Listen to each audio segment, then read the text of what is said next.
narrow and steep, including Chesapeake Bay north of Fool's Island.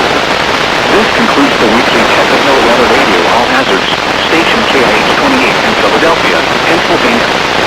Thank you for listening to NOAA Weather Radio All Hazards.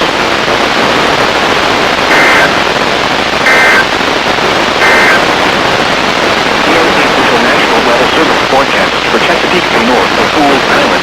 West of today, northwest winds around 5 knots. Waves 2 feet or less. Tonight, northwest winds around 5 knots. Coming southeast until midnight, then becoming northwest around 5 knots after midnight, becoming northeast winds. Waves 2 feet or less. A chance of thunderstorms until midnight, then a chance of showers with a slight chance of thunderstorms after midnight. Thursday, east winds around 5 knots. Waves 2 feet or less. A chance of showers in the morning, then a chance of thunderstorms in the afternoon. Thursday night, east